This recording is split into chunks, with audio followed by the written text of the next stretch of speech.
It's another episode of Friend in High Places, and there he is. It's our big celebrity guest. Come here. Come on. It's Howie Mandel. Howie Mandel, it's Hollywood's biggest night. Are you excited? What? You're coming on Friend in High Places. I have no idea what you're talking about. Well, Howie, get out of the car. Come on, we gotta get to the red carpet. Come on, pull up here. Okay, come on. He's driving up. Let's go. Getting out of his expensive car. Howie, it's Hollywood's biggest night. How are you feeling?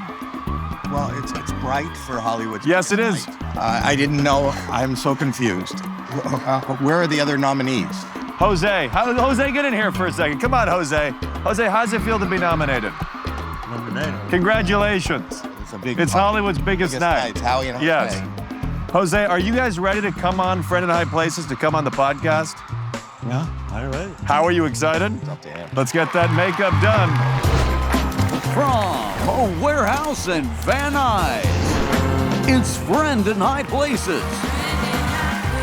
And now, here's your host, Matt Friend. My first guest is a very inventive, funny young man. He's starring in a hit show called St. Elsewhere. You might know him as well from a Deal or No Deal and a program called America's Got Talent.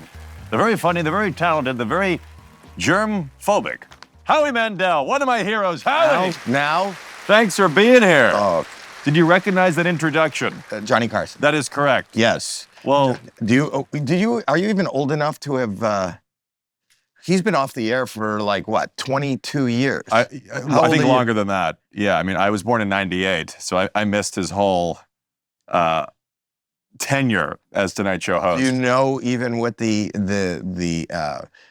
Johnny Carson, like, did you have a sense of what that, you must, because I see you have the Johnny Carson. I love him. I'm a student of the game. Yeah, so he started there. Yes, we have the Carson. And then he Burden. died and went. And then we have This the is clouds his whole here. history, right, in the design of your set. That's exactly right. Well, I want to begin by saying it is an honor to talk to you. I know. I've gotten to meet you a couple times, and now we're kind of working together because we're using your space. So thank you for letting me use it. This is your space. My space, really? Your space. You're a very Even though I've talented coughed young all over man. You're a very talented young man. But who am I to judge? Well, literally the judge. You know, right? but you do. I find what you do incredibly fascinating. Tell me why. Why do I?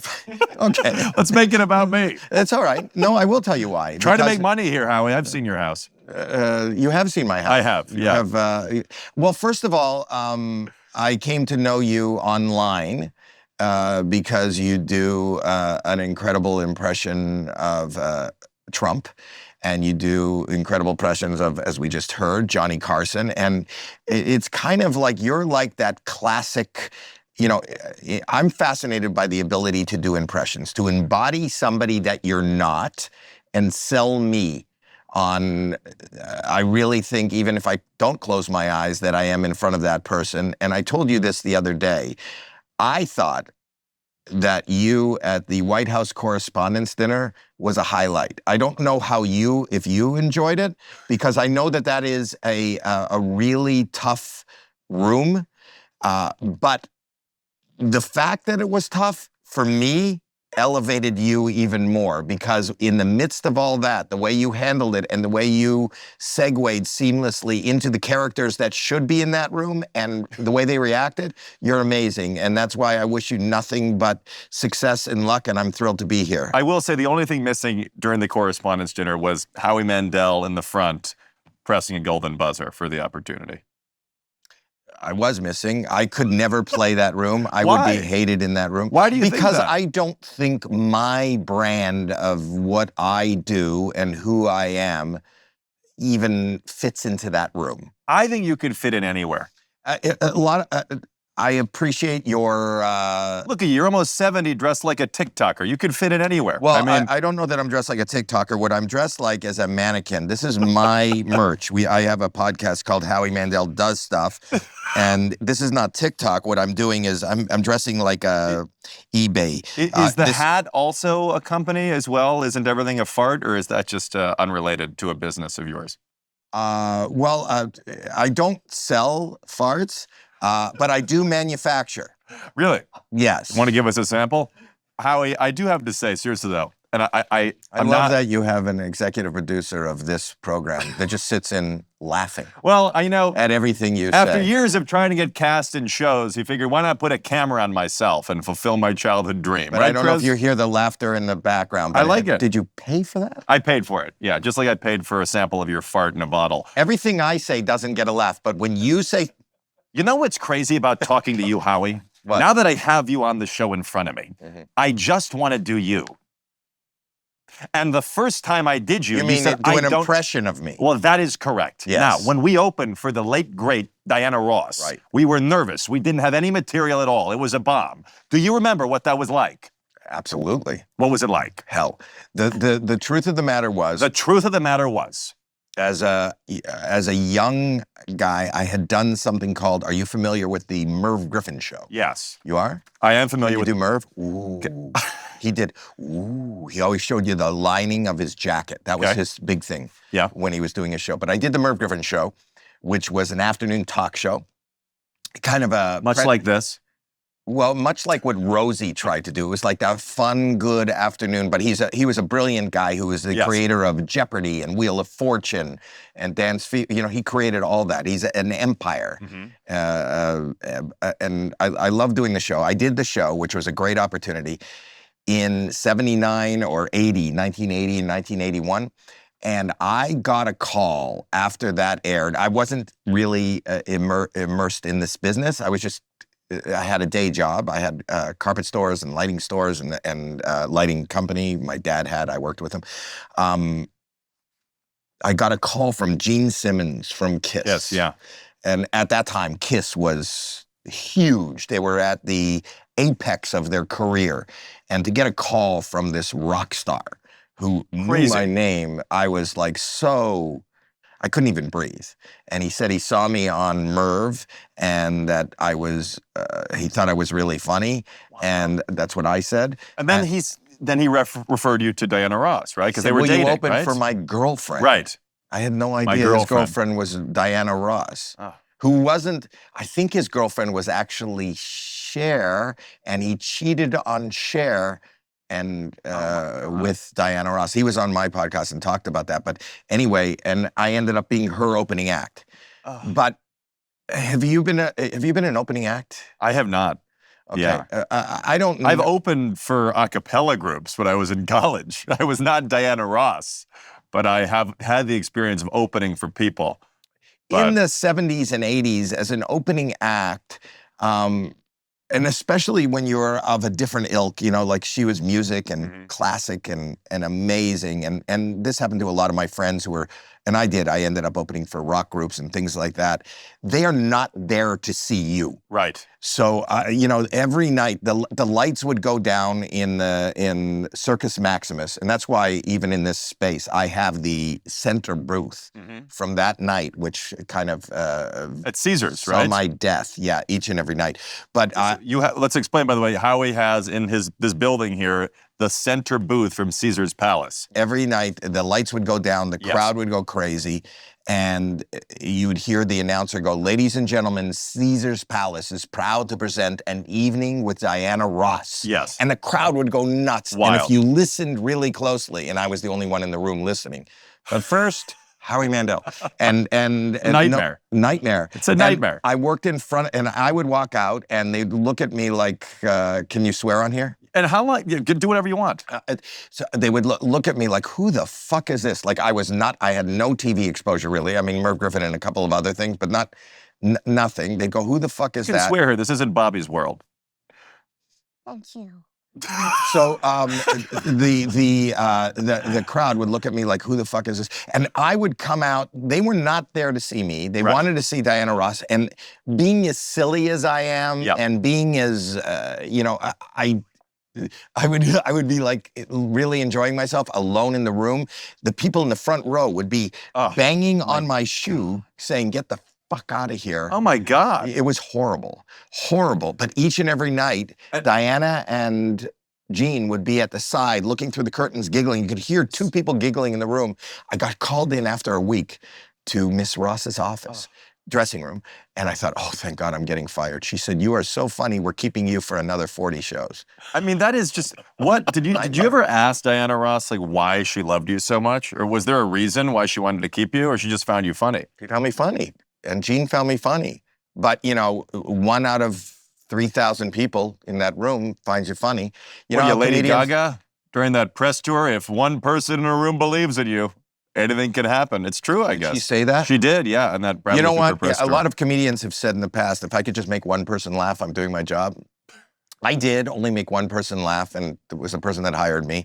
And maybe I was doing my job, but it was a fucking nightmare. Yeah. And I have pictures of myself wearing, I would wear a sports jacket like you're wearing, and you could see me on the stage, and there's sweat stains right through the sports That's why I have the jacket. jacket over the button down, in case. But I was so upset, and so I thought it was the end of my career. But it kind of thickened my skin and made me aware that, the one audience, the first audience that I always try to entertain is me.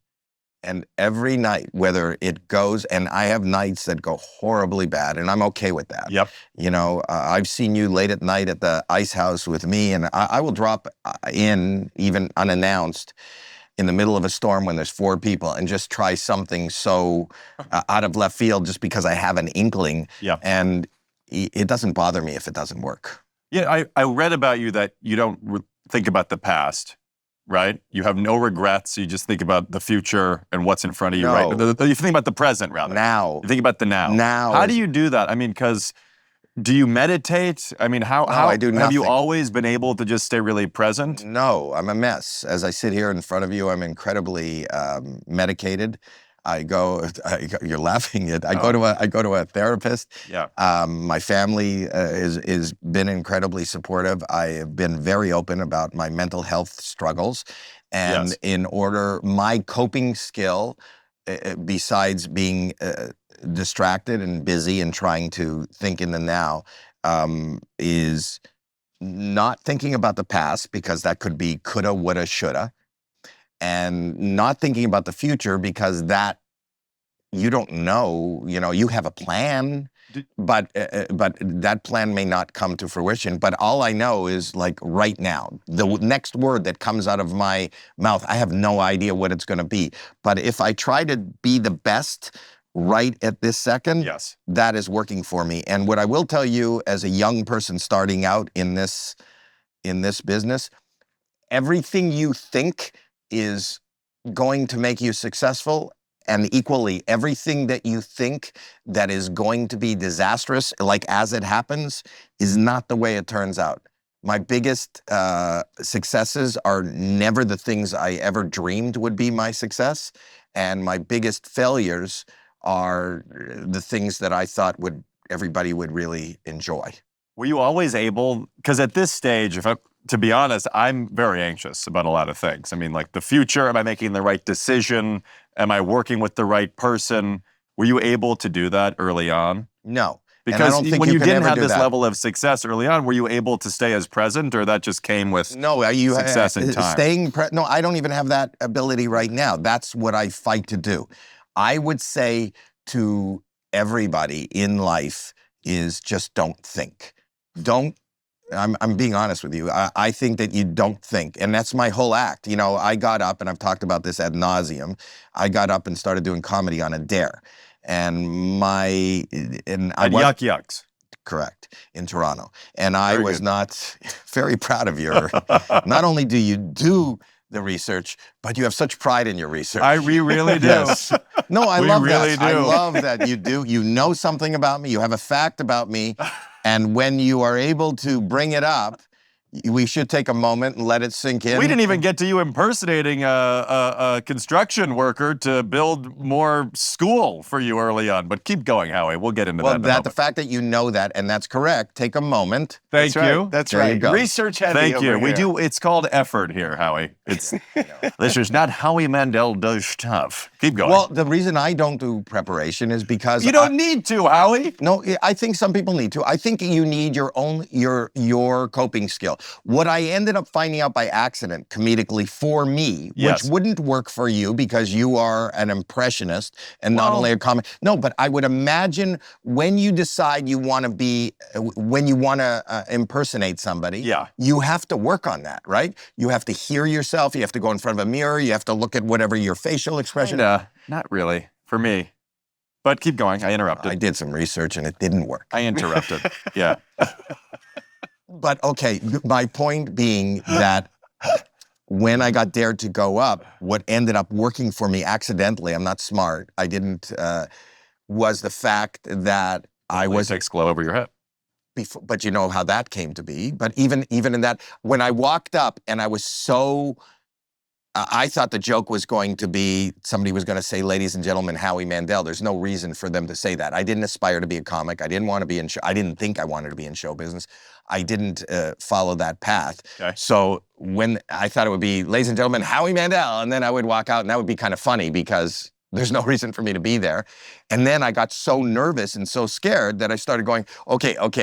And that became my act. And because I had my hands in my pocket and because I had a rubber glove with me because I don't like to touch public restrooms and I always carried rubber gloves, I didn't know what the fuck to do. So I just pulled it over my head and I started breathing and the fingers were going up. The audience started laughing. But I realized that if I just go with the moment, then that works for me. If I think, things that I've planned and written out, which is the opposite of what some other very, very successful people in our business. The reverse Seinfeld. I am. kind of, That's yeah. what I've thought of. I'm The the reverse reverse Seinfeld. Seinfeld. Now, He's the big Jew comic. I'm the Wooge but comic. do you ever write material then? Like, do you ever sit down and write things?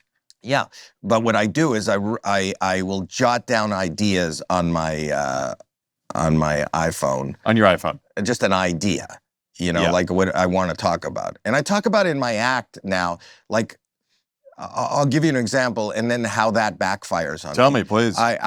So during COVID, I ended up like everyone else shopping online. I never shopped online. I'm an old guy. I go into stores, even my underpants. I buy a 3-pack, right? I go to You Target. don't have someone go to stores for you? NBC's To not buy me paying for that? underpants? Yeah.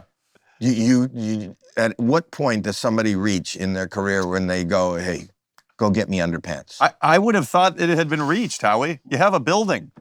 No, I do my own underpants. Okay. That's how down to earth I am. I buy my own underpants. Yeah. But anyway, I started buying underpants online. Okay. And when you buy anything online, they inform you there's literature that comes with. You can even the price, the colors, Yep. and the fact that my underpants were moisture wicking, and I did not know what that was. I'm being honest with you. I didn't know what I don't know what wicking is, and I don't like the word moisture. Okay. And if there is moisture, I don't want it in my underpants. Ew, and yeah. if God forbid my underpants ever got moist, I don't want them wicked. I want Ooh, them God. burned. I want them off of me. I'm not going to hang around. Wicking doesn't seem like something that would happen spontaneously, right? You're not saying like, oh, it's wet. It's wicked. It's not. It's wicking seems like a process. So I read this and I thought that's maybe a seed of an idea of something to talk about, which I do now in my act, because here's what I talked about.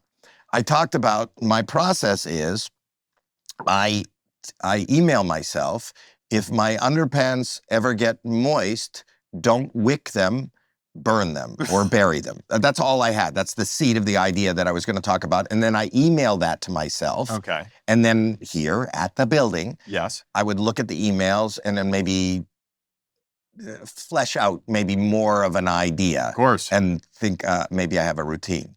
The issue with that particular thing is, and it's a horror show, I didn't get the email. I don't know who got the email. And that bothers me, that there's an email out there from Howie Mandel that says if my underpants are, in no context, Oh if my my God. underpants are ever moist, don't wick them, burn them, or bury them. So I I want do to find talk out who has about that email badly.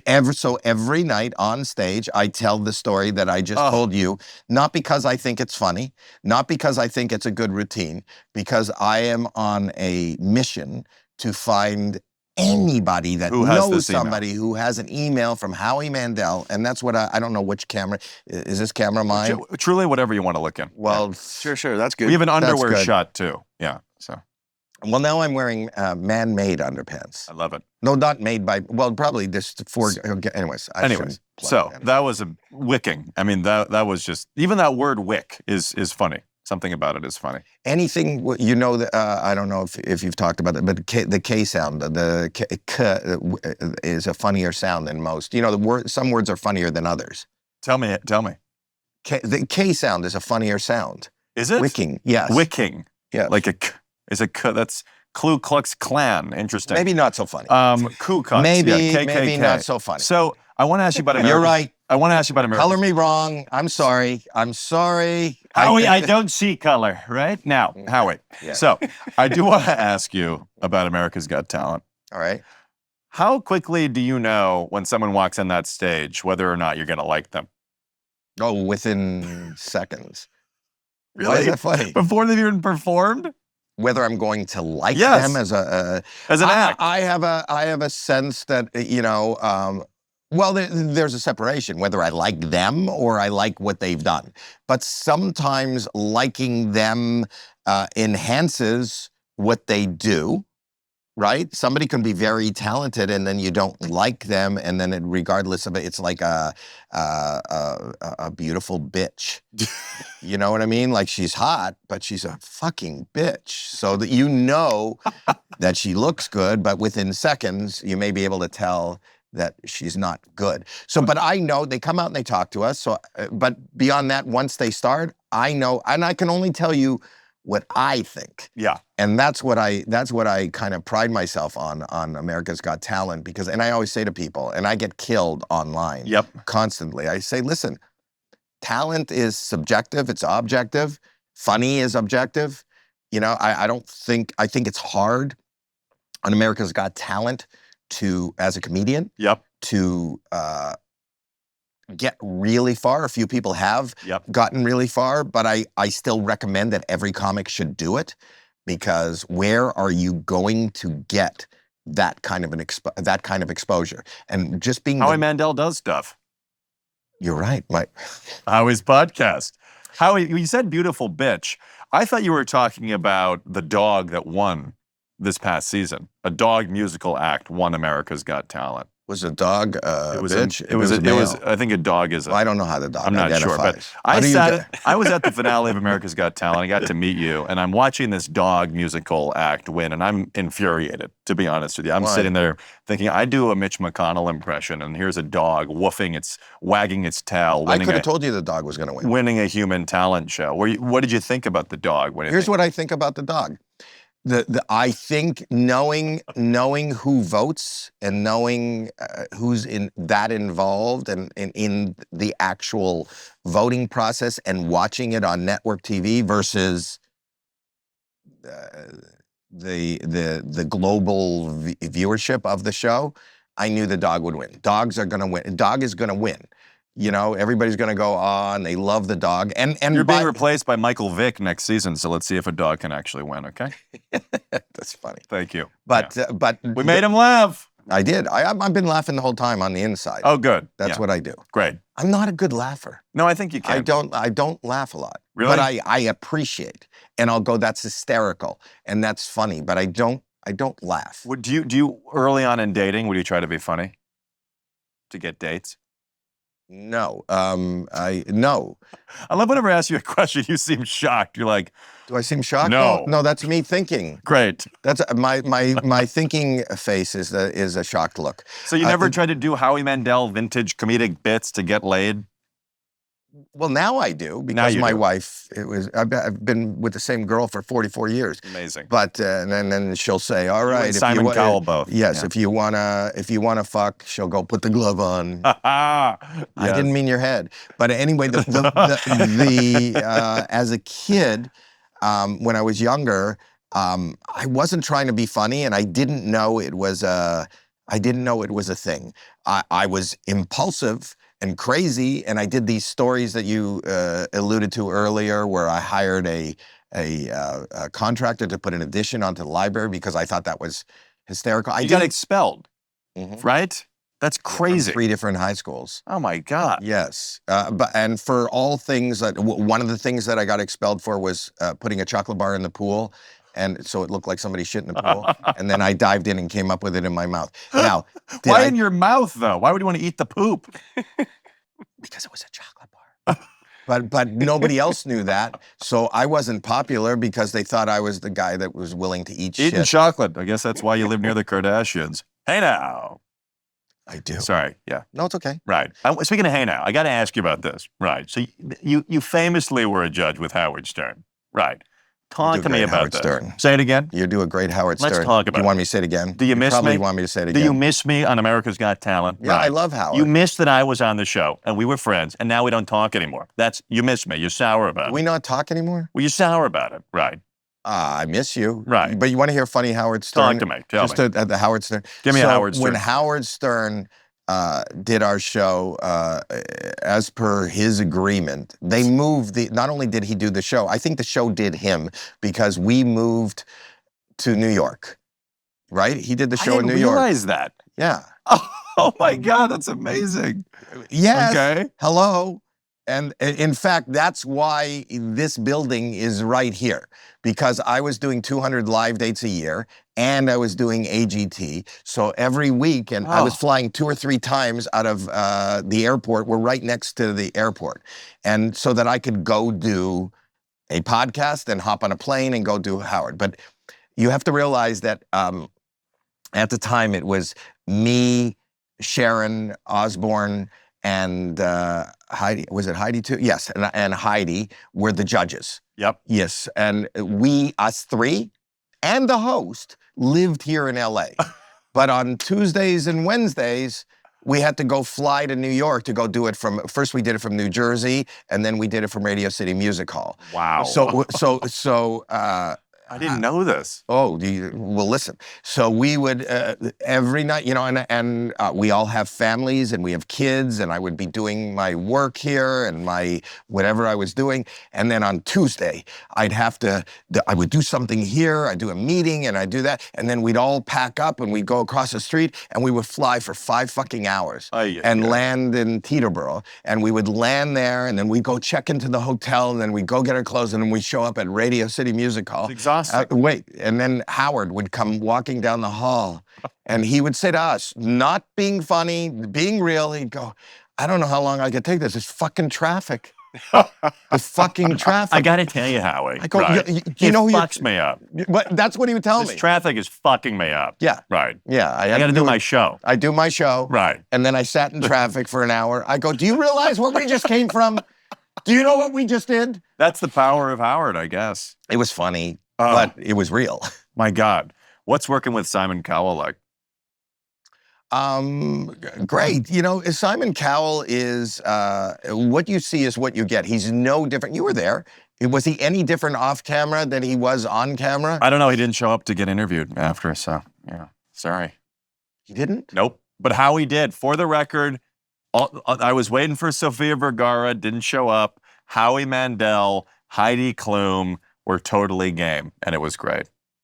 Because you have to plug your podcast, whatever opportunity you get. So, yeah. HowieMandel.com merch. Yeah. Now, Is there a merch for this? there will be. It's on OnlyFans. But I do want to ask you as well. There's merch. There's merch coming. Any Merch is chance coming. I get to be in the presence of somebody who was in the Carson orbit, I kind of freak out. Okay. Can you talk to me about, because I'm coming up through an era of TikTok, social media, Snapchat, Instagram. You build your career from this phone, and then suddenly here I am talking to Howie You want my Mandel. truth on that? But Here's my truth. The question is, what would go through your mind, because you were living in an era where if you don't do really well on this one appearance, your career might not have a certain trajectory. Not only do real well, if you don't get on the Carson show, at that time, it was the world's litmus test for being able to call yourself a comedian. So if somebody came up to you in the street, or somebody didn't know, or even your mom was talking to somebody and said, "My son's a comedian, my son's an impressionist, my son," the first question anybody inside and outside the business would say, "Has he been on Johnny?" Yep. And if you said no, even if you said, "I did Mike Douglas, I did Dinah Shore, I did Mercury," you were not considered A comedian. a comedian. You were not, that gave you, so. And just to get on wasn't enough. You had to do well. Well, this is what I was going to tell you about the truth. Because I came to it from the outside, first of all, I couldn't get on. The guy that booked it didn't like me, didn't think Johnny would like me, thought I was too silly, thought I didn't do it. The way I got on was through Joan Rivers. Joan Rivers was the guest host before she did her own show. Crazy. And she saw me at the Comedy Store because she used to come out from New York and work on her monologues at the Comedy Store. She saw me and said, "You should do the show." I did the show with her. Right. He saw that show and called his booker, and I was on the next week. I ended up doing 22 shows It's wild. with him, and then I did a bunch more. But I will tell you, maybe this is a little bit controversial. As much as everybody holds him in esteem and that show in esteem, and it does change your career, and it does sit heavily in most people's minds as far as whatever the pinnacle to get to as a comedian, I always had a little bit of disdain for it. And my disdain for it was this, that I would see singers come on, and you could see a singer at the Ramada Inn or around a campfire who sings a cover song, nothing they wrote, and then they would sing the song and then sit down and he would talk to them. I would see an actor come on who is reciting, lines that were given to them, and they were not even the star of a show, but I use the example, and I don't know why I'm using this, but Donnie Most, who was an actor on a show called Happy Days, it wasn't the Fonz, and it wasn't Ron Howard, and he'd come on and he'd get to talk to John. He would be interviewed.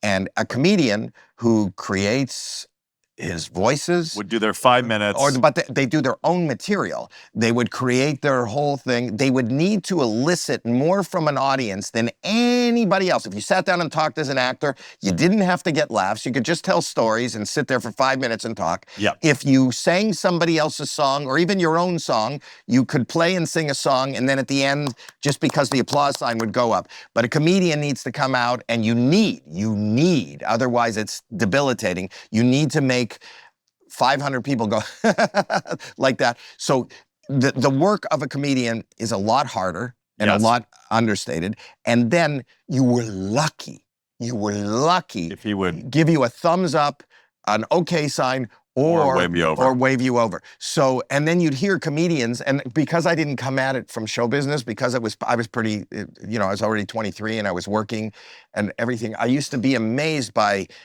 other comedians talking about, "I got to sit down. Yeah. I got to sit down my first time. I got the okay sign." And I would go, really? Really? I don't understand, because I came to this by accident, why you guys are so impressed or, begging for this little acknowledgement when people who are really, for all intents and purposes, offering so much less. These actors, these musicians. And even by the same token, I once watched Jerry Seinfeld at... that's such an interesting point, though. What you're saying is like the value of being called over to Carson's couch was diminished because he was interviewing lame TV stars who didn't have to I won't even use the word lame. I'm just saying... He was interviewing TV stars who weren't inventing their own material, and here you are crafting your own original 5-minute bit. So what is the value of the signal? I told this story the other day, but it's not my story. It's a Jerry Seinfeld story. But Jerry was receiving one of the most brilliant things that I connect with Jerry Seinfeld is the fact that he was receiving, I think, an award at the Aspen Comedy Festival. And he said, as a comedian, we're not used to awards. When you think of awards, those are actors. And then think of acting. So what is acting? Acting is somebody picks you up. You don't drive yourself to work. Somebody picks you up. They comb your hair. They put on makeup. Maybe they give you a mask. They put a piece of tape on the floor. They tell you to stand here. And here's what I want you to say. You read the script. You didn't come up with the words. You say that. And then they go, cut. Say it again. Cut. Say it again.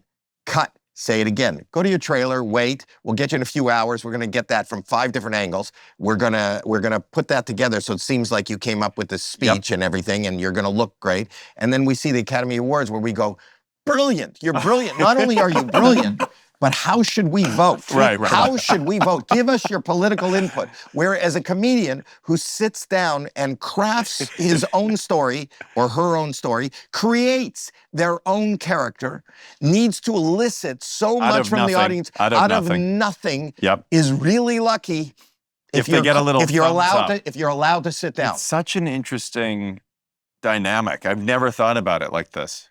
That is wild. I mean, do you think it was like just a power play thing? Because Carson wasn't really even a comedian, though. So I guess where would that even come from? Because Well, I think he fancied himself a comedian. 'Cause He would come to the Comedy Store and work on his act, and he would play he did. He did play Vegas a lot. Well, I mean, early on, those because I listened to. He was a host. He did his college thesis on how to craft jokes. You can find it online. It's crazy. Here's how to craft a joke at the University of Nebraska, I think is what it was. He was a comedian. But, he but did I mean, play. in terms of the traditional stand-up sense, though. He was a talk show host that did Yes, comedy. that's what I mean. And That's what I he mean. was also through my years hailed as a great proponent for comedy. For sure. You know, we were, and just like we are the clowns at the circus. The clowns at the circus come out at the end and clean up all the shit. Yes, The truth of the matter is, there is no respect when you're goofy. Yeah. And you're silly. And within our own community, there's no respect. Like in my era of stand-up comedy, you know, just the fact that I used props and I was silly, I never got a lot of respect from my peers. It's I was the always court gesture thing, too, and you're taking it to a different level when you have props. Yeah, but the monologist in our industry didn't ever respect me. I was always What's he doing now? Does he have a building, that asshole? Didn't think Who? so. The monologists of your era. Yeah, Oh. they do very well. Okay, great. You know, I'm not knocking anybody, but you know, I'm knocking them. Okay. But people like who I love and I always bring up at Carrot Top, Scott is a very brilliant guy who is able to maintain a full house room of his own in Vegas for 15 years, and people use him like they did for me as a punchline, and as they sometimes do for people like Pauly Shore, who has an audience and a career. And it's So go ahead. you feel like you haven't gotten kind of the respect amongst your comedic peers over the years? I don't need it, but for the most part, I wasn't. I think now, because I've been around for a long time, once you apparently a skill set in our business is surviving.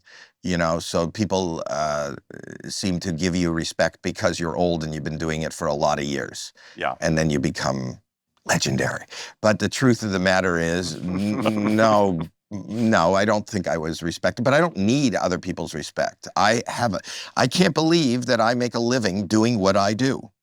Not just a living. I mean, let's be honest here, Howie. I mean, it's pretty good, you know. You know, if you're talking about finances, my I am. Okay. I've actually done. He flies private, folks. He flies private. Keep I going. do. Yes. I do. Yeah. He's good.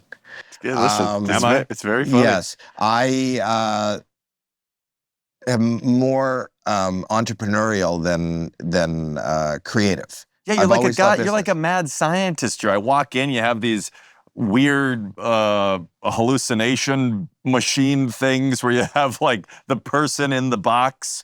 Then you have called your a merch. hologram. It's called So a these are hologram. the people that originally put Tupac at Coachella. Do you know Yes. about that? Yeah, no, I didn't know about that. I saw this on Instagram. I DM'd him, and I ended up investing in the company, and now this is the head office. And it was originally just a way that I can go do shows without going to do shows. Genius. So now I'm on the road without going on the road. I don't Better have than to, Zoom. way better than Zoom. Don't you hate? Do you like? Isn't the road like you don't like germs? You don't like to travel. The road is just. You don't want to be on the road, do you? I don't want to be, but you know, it's a love-hate. As I sit here, this week I was in Kentucky and 2 cities in Iowa. Who doesn't love and Kentucky? Niagara Falls, right? Yeah. So I still tour because I feel that for me, nothing informs me more, regardless of what I'm doing, whether I'm hosting or judging, than my stand-up and being in front of people, and being in front of people that aren't LA or New York. Yeah, LA or New York. That's interesting. Do you feel qualified to be a judge on America's Got Talent?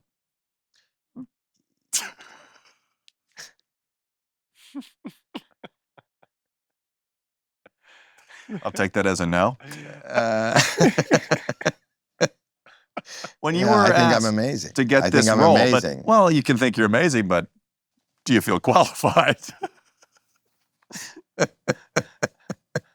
It's a real laugh or a diabolical laugh? No, I do. I guess what makes someone qualified to be a judge on America's Got Talent? What are you talking about?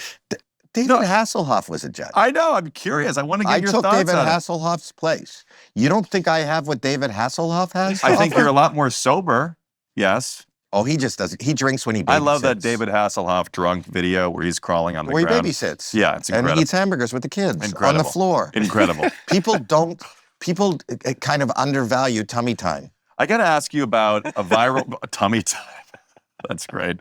I got to ask you about this viral moment. Dana White came on your podcast and he walked off set. Right. Take us through what you were thinking. You've spent minutes with me. What are you thinking? Do you want to leave? I want to talk to you for 8 more hours, but I'm not Dana And White. you're no Dana White. Right. So what happened? I don't know. I don't know. I don't know. To be honest, I don't know. I don't know. I think he thought, I don't know. I would like to know. Do you know? Didn't I say I don't? I Did you not don't- hear me? Do your research. You're right. I don't know. You don't know. I don't know. Do you like Dana White? I do. I love the UFC. Do you think he should be a judge on America's Got Talent? What he should do is, you know those people that slap? Yeah. I love that. Will Smith? We're fast. You are. Now, Howie, I want to I take you thought to instead of judging, we should be able to slap. I want to take you to a Swipe. brand new game, Howie. I want to ask you to please play this game. It's called the Germ Rank game. It's time for Rank These Germs. Here we have legendary Howie Mandel to rank the following germs from most scary to least. Howie, strep, common cold, whatever is on Nick Cannon's bedpost, or COVID. Scary, 4, orange, 9, and 11. Think you missed the instructions there. Next, Howie, least favorite human interaction. Handshake, hug, high five, or raw dogging at Burning Man. Podcasts. You're really missing the yes and portion of this. Least favorite talent. Juggling, dog gymnastics, human pyramid, or Meghan Markle. You know, I gave her start. Well, I'm asking you to rank them.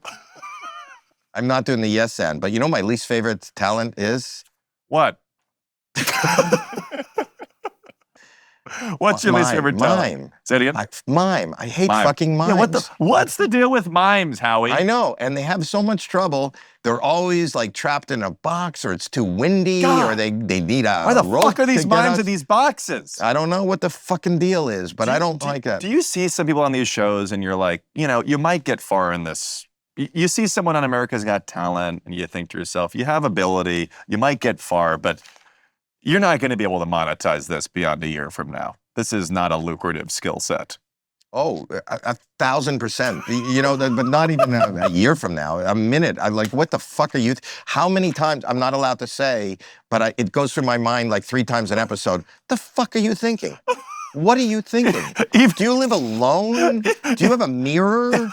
Do you have a friend? Do you have anybody that's ever said to you, what the fuck are you thinking? Is this even for someone who you allowed onto the next round? You're still thinking, what are you doing? Sometimes it's so, I love the idea that it's so out of left field that I just want to keep pushing it in front of people because I like it for the bizarre. See, this is where Howard Stern and I disagreed, because I come from an era where when something was bizarre, but it's not even bizarre. It's like that Larry Bud Melman. Do you know who Larry Bud Melman is? Yeah. From Letterman. So it's like that Larry Bud. I love Larry Bud Melman. Yeah. And I love when they put him in a sketch. And I love that. So when somebody like that, who is genuine and authentic and not trying to be funny, not trying to be a character. Just like me. Yes. Yep. I like when that person exists and is willing, and I'm open with them. I go, listen, I'm not making fun of you, but you are, and I've told people, you are bizarre, you are very different, But I think there is a place for that. I think there is a place for you in a room in Vegas, the Larry Bud Melman show with lasers and dancing girls and Larry Bud Melman.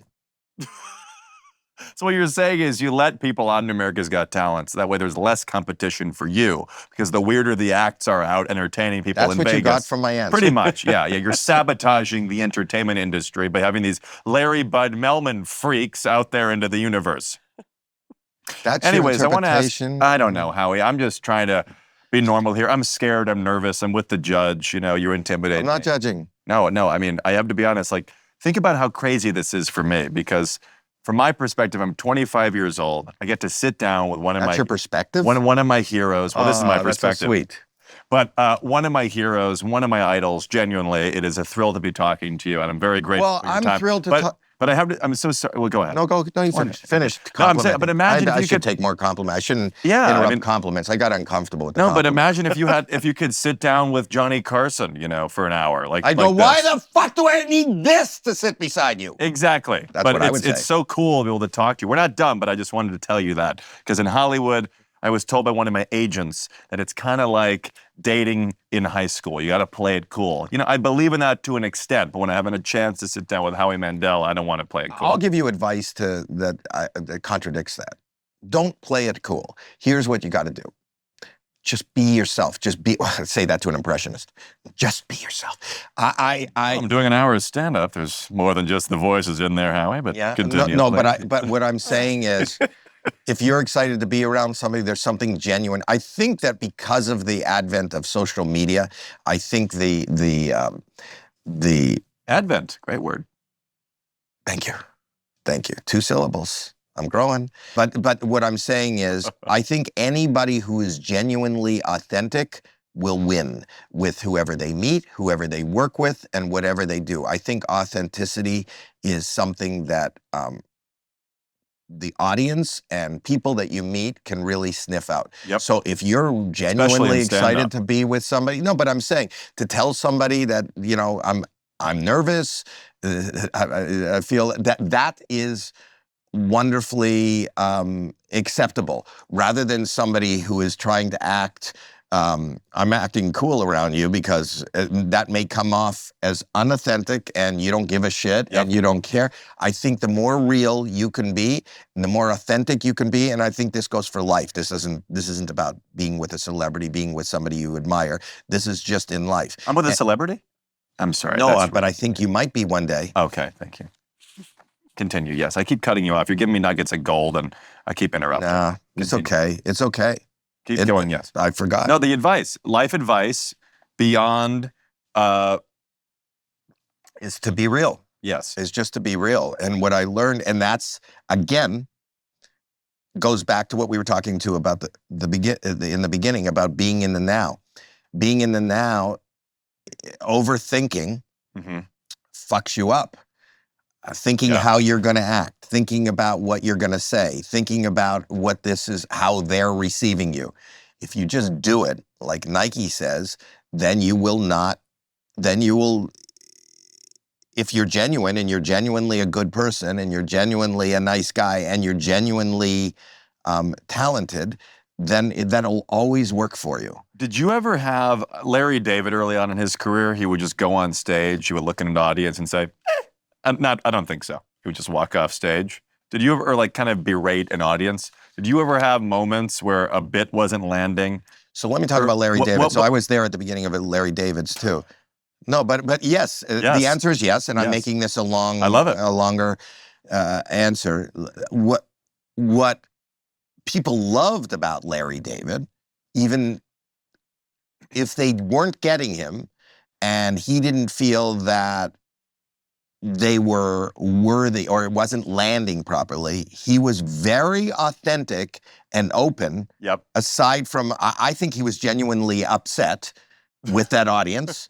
And it was the funniest, most wonderful thing. And that Hilarious. behavior and that character is what drew the friendship of Seinfeld. And Seinfeld and him, because of that, melded and created what is arguably one of the best comedy pieces in history. Ever, yeah. So that authenticity without trying to be really nice, without trying to be shticky, without thinking about, I can't just walk off, but he did. You look at everybody who's done well, and they are authentically themselves. They're not, or everything was authentic about them. So that I have, in a different vein, told the audience that, and that's my whole career, I'm terrified. What? I can't, okay. What are you laughing at? I don't understand what's going on here. I'm scared. I can't figure out what, okay, I just went blank. And even now, like I talked about in my book at one point, I was playing Radio City Music Hall. And I think I've talked about this before, but everybody in the audience was roaring, and there was one guy that wasn't looking at me. And not really responding. Right. And always happens. And then the focus becomes that person. Yes. And I went, what the fuck? This guy's not even looking at me. He's not even looking at me, thinking I was going to do something funny. You're Radio City. Yes. Oh. And how many seats is that? 6,000 or 7,000. 7,000 people. One douchebag has his back turned, and then he becomes the focus of the show. They aren't swivel chairs. Okay, fine. You know what I mean. Okay. You're like Biden during a commencement. The students are turning their backs on you. Yes. So I said, what the fuck is with him? Why isn't he looking at me? And the lady beside him says, he's blind. And, it just, my whole innards just sunk. So what'd you play with? No, so I didn't know. And in panic, in the minute. Is that why you wear sunglasses inside now? I actually these are prescription glasses. Tinted. And I wear them tinted because I get headaches. And you have Isn't it amazing? You have such a level of fame that you can wear tinted sunglasses inside and not be a douchebag or a pedophile. I have such a, well, you don't know that. So I have a douchebag. That's true, yeah. I'm not a pedophile. I'm a douchebag. Yeah. Yes. I will squirt water into Wait, Radio City, I got to hear this. How'd you get out of the blind thing? Well, I wasn't trying to get out, but I just was honest in the moment. And I just said, and I didn't think about how this would go, but I just went, why the fuck? Why? And they told me this, the whole audience sunk into this minute because I was making fun of a blind guy. Why the fuck would you buy a blind person front row seats? Why the fuck don't you spend less money, put him in the balcony, tell him it's front row? But the audience roared at that, and I got out of that. But I was not trying to be, that was a real question. Like, why would you get 86? So you're kind of ahead of your time here then, because that's so much of TikTok and social media comedy is like, blind guy in the front row. Why would you buy a blind guy front row tickets? I was doing, listen, crowd work. It's called crowd work now. Yes. And the truth of the matter was, it's called crowd work now. For me, it was no fucking material. Right. My whole act was fucking crowd work. Right. All the time, from day one. Right. And whether it was taking the whole audience out for pizza because I had no more to talk about, or it was... oh my God. Like how Steve Martin used to bring the whole audience outside. You were I did that too. I had a weird, like... Or I would have I don't know who the joke was on, I would have a squirt gun in my pocket, and I just start talking to the audience, and I would start squirting, and then there'd be a big wet spot on the front of my pants, and I'd wait for people to just start saying, look at his pants. Oh my God. And then I would spend the next half hour going, what are you guys talking about? Nothing. What are you talking about? What are you looking at? Nothing. And it was funny to me. Everybody else in the audience just thought I pissed myself. Oh, God. So you really were, just like George Carlin. Yeah. Deal or No Deal, I have to ask you about it. Okay. That was like a show of my childhood, Deal or No Deal. Are there any stories behind the scenes that you have never shared publicly in terms of what it was like filming that show? It was hard because it was hard. It took everything not to scream, you idiot, take the fucking money. Because you're just gambling. This is a chance. I loved when people came on and they said that I wanted people to leave better off than they came. Mm-hmm. And a lot of times they didn't because they had a strategy. And it's just random. Nobody knew what was in the case. Club random. And which is your network. Right. Yes. Keep going. Good. We'll circle back. Okay, Bill. So I remember the very first, the very first contestant was Karen, who had 3 kids, and I don't know that she had health insurance or she ever owned a home or anything. I wanted her to leave. You know, there's chances at $1 million. There was offers of $20,000, $60,000, $80,000. And she turned all those down. And ended up leaving with $5,000. But the truth of the matter is, no, you're going, but here's the truth of the matter. Where can you go, even today, and that was in 2005, and walk away with $5,000? $5,000. I'm not even getting paid half that for this appearance. So, but $5,000 is a lot of money. And if you're not in New York or LA, $5,000 can change your life. Sure. You know, that could buy you health insurance. That could possibly be a down payment on a house. I was just in Definitely not your house. Larchwood, Iowa, which was a beautiful part of the country. And I asked how much a house was there. You could buy a house with a huge yard for $100,000, Wow. which means, you know, that could be a down payment on a house.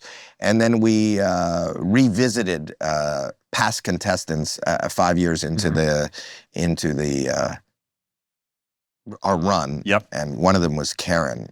Right. To find out what they had done and how With it the had changed, $5,000. how they had changed their lives, and maybe how the kids benefited, or did they at college that could put one of the kids through college. 5,000? In the middle of the country, you don't have to. DeVry. Not everybody has to go. Okay. Yep, sure. Even DeVry. Great. But she got breast augmentation. Oh, wow. So she made a mountain out of a molehill. Hey, Howie, did you ever, I have a question from the peanut gallery. Did you ever revisit somebody who won a lot of money and it wrecked their lives, or wrecked their life? Did you ever see that? I don't think anybody's life was wrecked, but I do know that we did give away millions of dollars, and I got to present people with checks. I remember I went on Staten Island. There was some people that I gave big checks and did make their lives. They did buy houses. Their lives were changed forever. To be part of that, and AGT, which helps people's dreams really do come true and to fruition. And your building, which has helped my dream come to fruition. Nobody is more surprised, pleased, and amazed than me each and every day in as far as the things that I witness, the things that I can be part of, and just the company that I keep. I do have a question for you, because you said that Deal or No Deal was the first time that you felt you could use your real personality No, when it's hosting? the first time I did. So what about the show format enabled you to be your authentic self? Well, let me tell you, it didn't. So it's probably one of the only things in my career that presented itself that I was really afraid of. Mm-hmm. I did not want to do it. I did not, as a comedian, not since Johnny Carson, or even after that, Groucho Marx did You Bet Your Life. Comedians did not do game shows. And it was when your currency is irony, you didn't, the game show host was the punchline. I didn't want to do it. And when they showed me the game show, there was nothing to it. So when I said, okay, I'll do it, I decided, I said, can I hire some of my friends to write for me? Because I knew that I was going to be on primetime TV. And the only other thing that had really exploded right before that was Who Wants to Be a Millionaire with Regis. But I said, Regis played Regis. I'm a comedian. Let me have, and because I don't understand how we're going to fill an hour with Open a Case. Right. Deal or No Deal. That didn't make any sense to You me. added so much drama to it. Well, here's what happened. So what happened was I hired these writers, and I had so many funny, really funny bits and really good bits. And it was Karen. The first time I went out, I said, welcome to Deal or No Deal. Karen, tell me about yourself. And she was just a real person who said, I have these 3 boys, and there was and I remember my joke. Her name is Karen Van, and I said, oh, look, the minivans. And she told me about her life. And when I first said, after the first offer, it was like $20,000 or $15,000, which regardless of what you think I have, I still believe that $10,000, $5,000, Absolutely. $20,000 is a Absolutely. huge fucking Totally. chunk of change, which could be life-altering for many, Absolutely. many people. And I went, and there was a glaze over her eyes, and she just went, no deal, and with no thought. And there was and I'm looking at her, and I see this glaze, and she's looking around. She's never been in Hollywood before. There's 30 cameras. Right. There's 300 people. And I noticed that when I say like little things that she's giggling, and then I thought, oh my God, she's gonna fuck up this opportunity because I'm being distracting. So what happened is I said, you know, humanity, Hilarious. humanity is much more important than my personal career. Absolutely. I can't, you know, first and foremost, I'm a human being. I'm a father. I'm a husband. So I slowed down and I talked to her like I would talk to a kid. I didn't want to do any jokes. And I went to her and I would go, you know, Karen, listen to me. The offer now is $30,000. $30,000 is 3 times more than you have been paid for an entire year. It is twice as much as you have in the bank. It is a life-changing amount of money. Just listen to me. Deal or no deal. And I was being dead serious, and SNL started making fun of me because I would talk very slow, but it was just, I just wanted your attention. Right. And after I taped the 6 You shows said, I doing just that, got chills when you said that to me, by the way. Chills. Could you do it one more time? Just look me in the eye and say deal or no deal again. deal or no deal. Something. So anyway, God, that was unbelievable. I know. I mean, that was a chill. Yeah. That was a My wife. that That's how was I a get chill. sex now. Sex now. I have her lie on the bed naked, and I go, open your legs. And then you press the golden buzzer. It's right in between her legs. No, but I will judge it after. Right. Finished. Exactly. And then Nick She Cannon's moves on to watching the the whole next. time. But Back to you in a my moment. point was that I taped 6 shows, Right. and I went home to my wife, and I said, this is the most humiliating experience I've ever had, because for the first time in my life, I didn't do stand-up I didn't do comedy. I didn't play a character. I didn't do a voice. I was just trying to narrate and create an avenue where these people could make really good decisions that would change their voice. So here's what I want to do. It's airing next week. I've booked a trip to the Caribbean to Tortola, which didn't have Wi-Fi, which didn't have TV, I said, I just want to get off the fucking continent. Yep. And I just don't want to be here for this, because this is gonna be the end. Oh my and what God. happened is I was in Tortola, I'll never forget, and my buddy Rob Smith, who worked for Endemol, called me on Tuesday morning. It was airing for 5 days in prime time. And he goes, you're not going to believe this. And I went, don't even tell me. Why can't ignorance is bliss? He goes, it went through the roof. It went through the roof. He called me the next day. They had doubled the ratings. The next day, and at the end of the week, on NBC, 100 million people had watched Deal or No Deal. I could not believe it. I landed in Miami when I was coming home, and within 30 seconds, the first person who saw me went, Deal or No Deal. I never had a catchphrase before. I had a very segmented audience. I did really well as a stand-up. Crazy. I had a Saturday Morning Bobby's World audience. I had a St. Elsewhere audience. Deal or No Deal brought all those together, because people didn't know that I was the guy that did Bobby. They didn't know I was the same guy that put the glove on my head. They didn't know. It was like a glue for you. Yeah, I've never had bigger success. And because of that, when they wanted to renegotiate, instead of renegotiating more money, I renegotiate a development deal. And I was on the lot and producing shows, and I ended up putting shows on the air. And then I felt like I was throwing a party at my parents' house. I left that deal, and I bought this. And that's why we're sitting here today. It's because I unbelievable. can just have my friends here, talented people, just all cohabitating and creating things. And it's an unbelievable ecosystem here that you've created.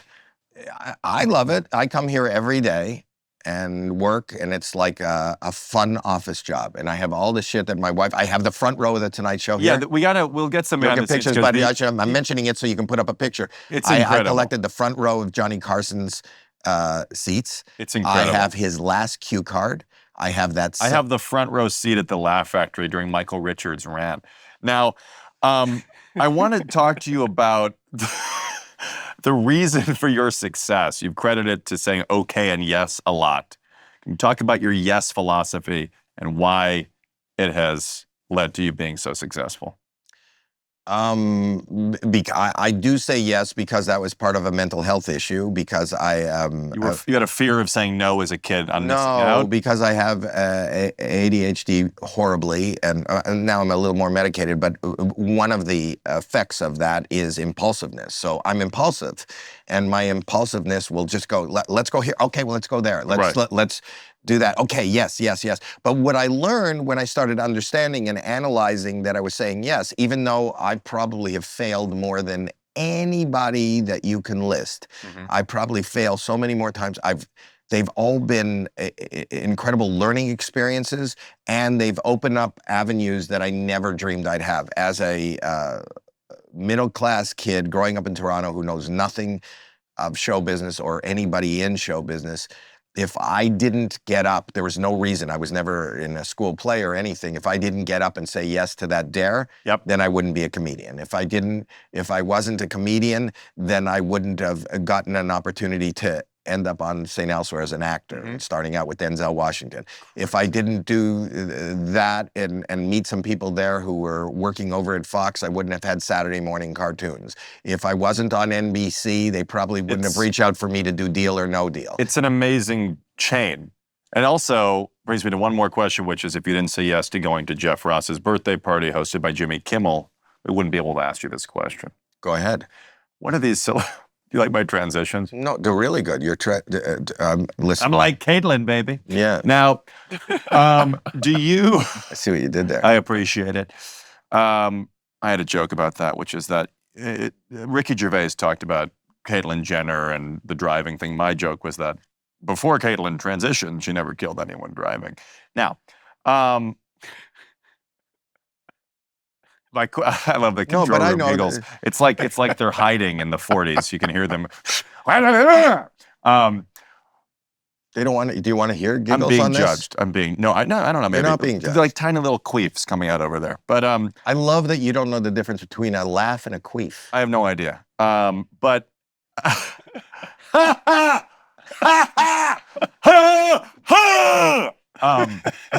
so you're look, you can pretend all you want. You know, you're relatable. You have your hoodie.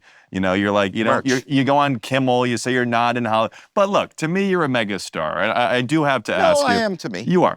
Now, tinted shades. Now, what are these environments like? You're at Jeff Ross's birthday, hosted by Jimmy Kimmel. Jim Carrey was there. You're there. I started What with is Jim that Carrey. like? You know, the truth of the matter is, when you're in it, it's not, you know, because I didn't aspire to be in this business, and because, and Jim Carrey, when I was still at Yuck Yucks and he was 17 years old. Lionel Brezhnev. Great. Thank you. Great. But I've known Jim since he was a kid and before he was known, and we come out of the same club, and I knew him and I knew his dad, and you know, I knew Jimmy Kimmel when he was a radio guy, and then my friend did the Man Show, and then he opened for me. He was on the road opening for me. He tells the story about him and cousin Sal would try to watch basketball games, and they'd be in the dressing room next door, and they'd have dressing, but I would take the remote from their dressing room, and they didn't know, and I pair it with the other one, and always I would be looking through the door, and at key moments, I would just change the channel or turn the volume, and they'd be so fucking for you. What? Kimmel opened for you? Yeah. I did not know. I did not know that. Yeah, I've had a lot of illustrious opening acts that have gone on to become much bigger than Thanks me. for the invite. Yes. I think we did invite you to did you? something, and you said no. Oh, I don't. I would never was asked to do that. Actually, yeah, I would. It'd be fun. Is Rich there? Didn't Rich ask you? Well, anyways, I have my own show now, so it's not going to happen. Another question for you is this. Before we go, you were a guest on the head of our network's show, Club Random, Bill Maher, right? Right. I've known Bill forever. So what was that like, coming on my show? Well, first of all, I don't know that people know this, but he does this show. As Chris winces, he's getting uncomfortable. Oh, really? Okay. Well, that show, unlike this show, which is done in the studio, that show is done in Bill's backyard. Right. So it's more like a play date Well, where you get high. right. And you came up with Bill. Are there any quick anecdotes about coming up with a young Bill Maher? No, I remember his sitcom. I just remember we were never close as a, and really, but I had the utmost respect for his ability and brightness. The man. And he is the man. And I'm thrilled that he's putting together an entire network, building an empire. And I just gave him, as I told you, I have Johnny Carson's cue cards. It's incredible. And I found a cue card in the stack that is Johnny Carson reading. It's the end of his monologue and then talking about who is on the show that night. And it's a young Bill Maher doing one of his early sets on The Tonight Show. Oh, my God. So I gave it to him. And I hear that is the coolest. It's just lying in the kitchen. He loved it. Yeah, But no. What? No, he's trying to figure out where to keep it. It may He's go trying in to Club figure out where to Random. keep it. Before we wrap up, are there any just practical pieces of advice that you could give to any young person like myself entering entertainment, aspiring to be a comedian or an actor, routines or something that they can do to attempt to get closer to their goals every day? I think the people that are going to, I think everyone in life is where they are supposed to be and will be where they are supposed to be. I think that I can't give you any better advice than Nike has already given everybody, and that's just do it. Yeah. And do it without thought. And what I mean without thought is if you think, I'll just, even for comedy, if you think that this will make them laugh, then ultimately, and I think the audience has become smarter and more aware, you look like you're trying to make them laugh rather than, oh, you're a funny guy. Right. If you end up doing things that make you laugh or that are genuine to you and authentic to you and are real to you, then I think that's the luck of the draw. And the truth of the matter is when we go to a comedy club and you see somebody on amateur night and they're doing something and it's death, and you go, holy fuck, like why do you even think this is funny? I don't think anyone who ever tries it is there of their own fruition. I think that somebody at the dinner table, when you're fucking funny, man, you got to go to a club. And then you find out that... Like Don Rickles with his mother, you're funny, kid, you're funny, you're funny. Right, but she was right. She was. And it's not always right. No, but I feel... everything that I ever got punished for, expelled for, hit for is what I get paid for. I wasn't trying to be funny. I was impulsive. Same. Right. Same thing. So if you're putting on a voice, if you're copying people that are interested George in... Carlin class clown. Same thinking. Is that? Just making fun of, like starting in the classroom. Like what you just said. Anything you got punished for as a kid or like kind of led you to creating But I'm not that. acting any different. You know, there's a time to play, but nobody laughed in class. Nobody thought I was funny. I was a pariah. I was, really? because as a young kid, I think the edict is to try to fit in, is try to be like everybody else and not be silly. No 15-year-old girl is going to want to date the guy who looks like he's eating shit. But I thought it was funny. And you think it's funny now. I don't know. Times have changed, Howie. Times have changed. You were ahead of your time. Well, I didn't even... You would have been getting so much ass. But I was so stupid. I was so stupid to not even tell somebody, look what I'm going to do. Then maybe I would have an audience. I didn't care about an audience. I've always just served myself. I thought that was funny in the moment. I did it. It's genius. Just serve yourself. And if you serve yourself, if you're lucky, other people, a sense of humor is your sense. You put on a pair of pants because you think they're nice. If you put on a pair of pants because you think everybody's going to like you in your pants, you're going to look like an idiot. If you do it for you, and you're lucky enough that other people relate to it, there's so many more millions and billions of people that don't know who the fuck I am, will never be a fan of Howie Mandel, that don't like me. I can't try to capture them. I can only be myself, and as luck would have it, I have in the past been able to make an entire room enjoy themselves. And by that, that's just an act of God. I'm just who I am. If you like who I am, then I'm lucky. So just do you, and you will find your path. Well, Howie, before we wrap up, I have to say thank you so much for taking the time. I'm enormously grateful to you for sharing your wisdom, being hilarious. The stories are so cool. It's insane to be able to be in such close proximity to you now because you're such a germaphobe. No, but Filthy? I'm a filthy person. I have a pink eye and a swine flu. But seriously, I'm so grateful to you for the space and for you taking the time and answering my questions. And I hope to have you back on. And thank you so much. All right. I'll be in the next episode too then. All right, that's all I get back. No, you're so talented. I love this conversation. I said I'm going to do the next build up episode. for the trailer. Can I be in the next episode? You can if you say a few nice things about me for the Every camera. episode. I'll be on every Kidding. episode. Howie, thank you. Thank you. Thank you. Thank You were buddy. great. Thank you, buddy. Howie Mandel. How was it? Good I don't time? know.